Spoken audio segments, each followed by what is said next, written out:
우리 함께 주기도문 하심으로 12월 17일 화요일 새벽기도회를 시작하겠습니다. 하늘에 계신 우리 아버지, 아버지의 이름을 거룩하게 하시며 아버지의 나라가 오게 하시며 아버지의 뜻이 하늘에서와 같이 땅에서도 이루어지게 하소서. 오늘 우리에게 일용할 양식을 주시고 우리가 우리에게 잘못한 사람을 용서하여 준 것 같이 우리 죄를 용서하여 주시고 우리를 시험에 빠지지 않게 하시고 악에서 구하소서. 나라와 권능과 영광이 영원히 아버지의 것입니다. 아멘. 네, 오늘 함께 볼 하나님의 말씀은 말라기 2장 1절부터 16절까지 말씀입니다. 말라기 2장 1절부터 16절까지 말씀. 네, 어제에 이어서 오늘도 제사장 타락 논쟁이 9절까지 이어집니다. 그리고 10절부터는 말라기의 세 번째 논쟁인 이스라엘 타락 논쟁이 나옵니다. 교독은 생략하고 1절부터 보도록 하겠습니다. 1절입니다. 너희 제사장들아, 이제 너희에게 이같이 명령하노라. 어제에 이어 오늘 또 제사장을 향한 논쟁이 나옵니다. 만군의 여호와가 이르노라. 너희가 만일 듣지 아니하며 마음에 두지 아니하여 내 이름을 영화롭게 하지 아니하면 내가 너희에게 저주를 내려 너희의 복을 저주하리라. 2절 상반절 말씀은 조건절 말씀이죠. 그러니까 하나님을 듣지 않고 마음에 두지 않고 영화롭게 하지 않으면 그 결과 너희의 복을 저주하겠다 이렇게 말합니다. 제사장들에게 하는 말이죠. 제사장은 백성들을 위해 복을 비는 사람들입니다. 그런데 그 복이 저주가 된다고 합니다. 이 말은 단순히 제사장 너의 타락이 너희들의 타락만이 아니라 이스라엘 모두에게 저주가 될 것이라고 경고하고 있어요. 직분과 역할을 맡은 자에게는 의무가 있습니다. 제사장은 직분과 역할이 있었어요. 그 직분과 역할을 잘 수행하지 못하니 모두에게 부정적인 영향을 줍니다. 2절 하반절이죠. 내가 이미 저주하였나니 이는 너희가 그것을 마음에 두지 아니하였음이라. 이미 저주했다고 말하죠. 즉 너희들은 이미 듣지 않았고 마음에 두지 않고 영어롭게 하지 않았다는 겁니다. 마음에 두지 않았다 이렇게 되어 있는데요. 성경에서 마음은 우리가 생각하는 마음이 아닙니다. 영혼이라는 의미에 가까워요. 그래서 성경에서 마음에 둔다라는 말은 이 감정적인 행위가 아닌 감정 이상의 행위입니다. 의지와 결단을 포함한 단어라고 볼 수가 있어요. 하지만 이 제사장들은 마음을, 영혼을 하나님께 두지 않았다라고 얘기를 하고 있죠. 보라, 내가 너희의 자손을 꾸짖을 것이요. 곧 너희 절기의 희생의 똥을 너희 얼굴에 바를 것이라. 너희가 그것과 함께 제하여 버림을 당하리라.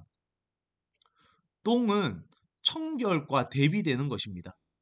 그 똥을 얼굴에 바르게 될 것이다. 이렇게 얘기를 해요. 원래 제사를 드릴 때는 피를 통해 제사를 드렸죠. 그런데 피가 아닌 똥을 바르겠다라고 얘기를 합니다. 제사장의 부정과 수치와 불명예를 표현하는 말이라고 볼 수가 있죠. 만군의 여호와가 이르노라. 내가 이 명령을 너희에게 내린 것은 레위와 세운 나의 언약이 항상 있게 하려 함인 줄을 너희가 알리라. 하나님께서 말라기를 통해 이 명령을 하시는 이유는 그들을 저주하기 위함이 아니에요. 반대로 언약을 유지하기 위함입니다. 모세오경을 보면 하나님께서는 레위와 특별한 언약을 맺으셨어요. 금송아지 사건 때에도 아론의 쌍난 지팡이를 통해서도, 그리고 바알부올 사건 때 비느하스와 맺은 언약에서도 모두 레위와 언약을 맺으시는 하나님을 볼 수가 있습니다. 이 언약은 제사장 직분의 번성에 대한 언약이에요. 그래서 5절을 보면 레위와 세운 나의 언약은 생명과 평강의 언약이다 이렇게 얘기를 합니다. 제사장이라는 직분에는 생명이 있고 평강이 있어요. 하지만 지금 말라기 시대에 제사장에게는 이 생명과 평강이 없어 보입니다. 다음으로 5절과 6절에는 제사장의 특성이 열거가 됩니다. 첫 번째는 5절 하반절에 하나님을 경외하고 하나님을 두려워해야 되는 거예요. 그리고 두 번째는 그 입에 진리를 두는 겁니다. 6절이죠. 그의 입에는 진리의 법이 있었고, 레위인들은요, 이 언약에 따라 항상 하나님의 율법을 선포해야 됐어요. 그리고 세 번째는 그의 입술에는 불의함이 없었으며 라고 합니다. 이 말은 이 거짓과 탐욕이 없었다라는 거예요. 레위인들은, 제사장들은 거짓과 탐욕이 없어야 했습니다. 그리고 네 번째는 그가 화평함과 정직함으로 나와 동행하며 많은 사람을 돌이켜 죄악에서 떠나게 하였느니라 라고 말하죠. 제사장은요, 하나님과의 관계를 화평하게 하고, 나아가 사람과 사람 사이에서는 정직함으로 나아가야 했습니다. 이렇게 제사장에게는 생명과 평강의 언약을 받은 직분으로서의 역할이 있었습니다. 하지만 그들은 그 역할을 잘 감당하지 못했죠. 오늘날 제사장은 누굽니까?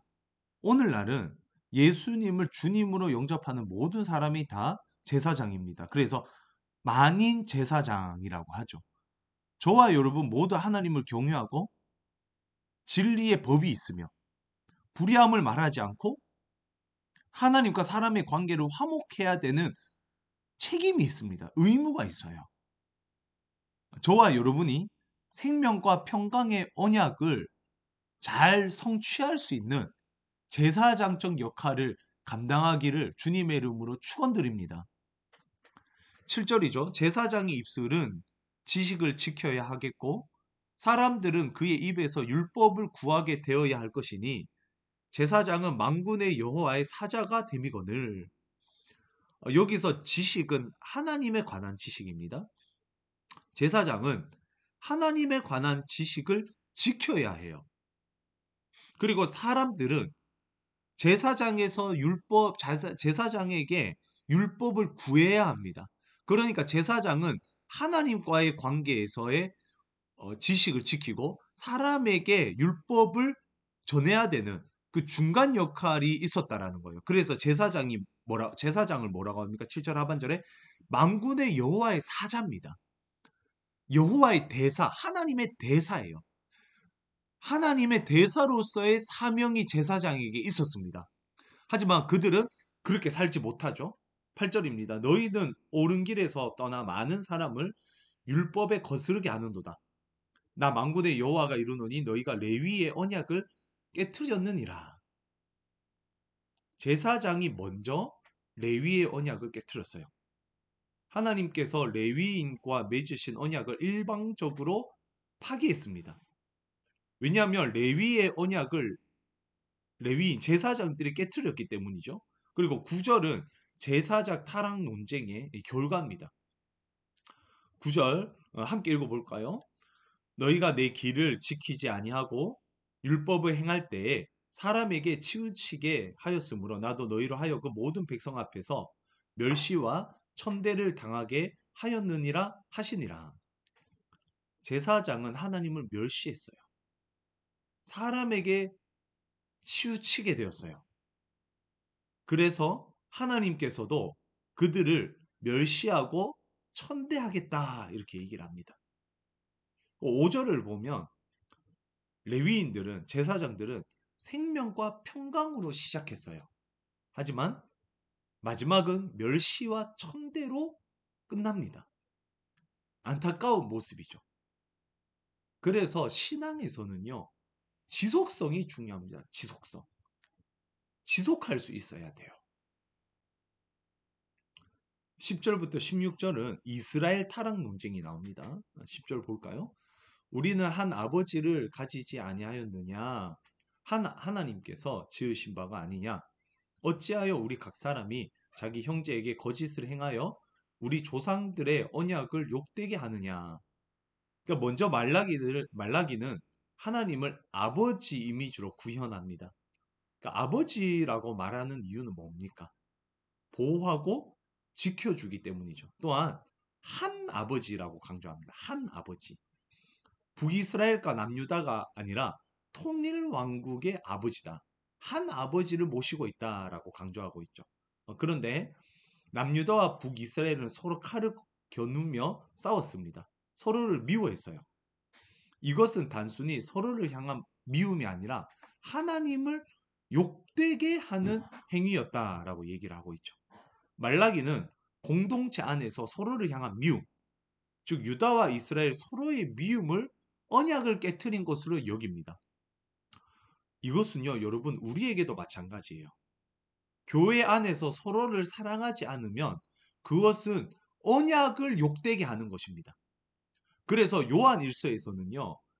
서로 사랑하는 것이 계명이다. 서로를 사랑하는 것이 계명이다라고 강조하고 있죠. 11절입니다. 유다는 거짓을 행하였고 이스라엘과 예루살렘 중에서는 가증한 일을 행하였으며 유다는 여호와께서 사랑하시는 그 성결을 욕되게 하여 이방 신의 딸과 결혼하였으니 11절 문맥상 거짓을 행한 것과 가증한 일을 행한 것은 이방 신의 딸과 결혼한 것을 말하는 것으로 보입니다.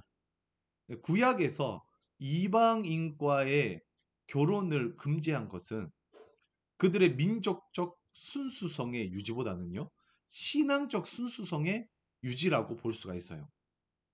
왜냐하면 이방 신의 딸과 이방인과 결혼한다라는 것은 11절 하반절 말씀처럼 이방 신의 딸과 결혼하는 것과 똑같은 행동이었습니다. 하지만 그들은 이방인들과 무분별하게 결혼함으로써 이방 신들을 가정에 가지고 오게 됩니다. 이 일을 행하는 사람에게 속한 자는 깨는 자나 응답하는 자는 물론이요 만군의 여호와께 제사를 드리는 자도 여호와께서 야곱의 장막 가운데에서 끊어버리시리라. 깨는 자, 응답하는 자, 제사를 드리는 자. 이 세 가지 표현은요. 종교 활동을 잘하는 사람을 칭하는 표현입니다. 깨는 자는 말 그대로 깨어 있는 자를 말해요. 하나님 앞에 깨어 있어요. 응답해요. 제사를 드려요. 그런 사람이 이방 신의 딸과 결혼을 하잖아요. 그러면 끊어버린다는 거예요. 그 사람이 아무리 예배를 잘 드린다고 하더라도 이방 신의 딸과 결혼하며 장막 가운데 끊어버리겠다라고 얘기를 합니다. 하나님께서는 매우 단호하게 말라기에서는 매우 단호하게 이 죄를 심판하고 있습니다. 13절도 이어지죠. 너희가 이런 일을 행하나니 곧 눈물과 울음과 탄식으로 여호와의 제단을 가리게 하는도다. 그러므로 여호와께서 다시는 너희의 봉헌물을 돌아보지도 아니하시며 그것을 너희 손에서 기꺼이 받지도 아니하시거늘. 여기서 눈물과 울음과 탄식은 유다 백성이 이방 신의 딸과 결혼한 후 후회하는 모습이에요. 회개하는 모습입니다. 그들이 이런 일을 행한 다음에 회개를 해요. 그런데 때는 늦었습니다. 하나님께서 다시는 너희의 봉헌물을 받지 않겠다 얘기를 합니다. 왜 받지 않으시나요? 14절이죠. 너희는 이르기를 어찌 됨이니까 하는도다. 이는 너와 내가 어려서 맞이한 아내 사이에 여호와께서 증인이 되시기 때문이라. 그는 내 짝이요 너와 서약한 아내로 돼 내가 그에게 거짓을 행하였도다. 유대인들은 이게 어떤 말이냐면 유대인들은 이방신의 딸과 결혼하면서 원래 아내와 이혼을 합니다. 그러니까 이 당시 남성들 중에 일부가 하나님 앞에서 서약한 아내와 이혼 후에 다른 여자를 만나는 경우가 허다했던 것 같습니다. 좀 문화적으로 그런 일들이 벌어졌던 것 같아요. 그래서 그들의 죄를 지적하고 있는 거예요. 후회받자 전 아내를 버렸기 때문에 전 아내에게 거짓을 행했기 때문에 너가 아무리 예배를 잘 들어도 내가 너의 예배를 받지 않겠다 이렇게 말씀하시는 거죠. 15절입니다. 그에게는 영이 충만하였으나 오직 하나를 만들지 아니하여 하셨느냐 어찌하여 하나만 만드셨느냐? 이는 경건한 자손을 얻고자 하심이라. 그러므로 내 심령을 삼가 지켜 어려서 맞이한 아내에게 거짓을 행하지 말지니라. 결혼의 신비는 둘이 합쳐 하나가 되는 겁니다. 이것이 하나님의 결혼 서약의 핵심이죠. 그리고 그렇게 한 이유는 경건한 자손을 얻고자 함이다. 이렇게 얘기를 합니다. 둘이 합쳐 하나가 되고 생육하고 번성하는 것은 창세기에서 명령하신 하나님의 법칙입니다. 그런데 그들은 그 법칙을 깨뜨리고 자신의 쾌락을 추구하는 삶으로 변질되었죠. 오늘날도 이것이 참 문제입니다. 과거나 지금이나 사람들은요, 하나님의 명령보다 자신의 쾌락을 추구하는 삶으로 변질되게 돼요. 사람의 죄는 참 유사한 것 같습니다. 마지막 16절입니다. 16절을 같이 한번 읽어볼게요. 이스라엘의 하나님 여호와가 이르노니 나는 이혼하는 것과 옷으로 학대를 가리는 자를 미워하노라. 만군의 여호와의 말이니라. 그러므로 너희 심령을 삼가 지켜 거짓을 행하지 말지니라. 하나님께서는 이혼과 아내를 학대하는 행위를 미워하신다라고 얘기를 합니다. 당시 유대인 남성들은 자신의 이익을 위해서 쉽게 아내를 버리고 아내를 학대하는 경우가 많았던 것 같아요. 그래서 그들의 죄를 지적하고 그러지 마라. 거짓을 행하지 말라라고 명령하시면서 오늘 본문이 마무리가 됩니다.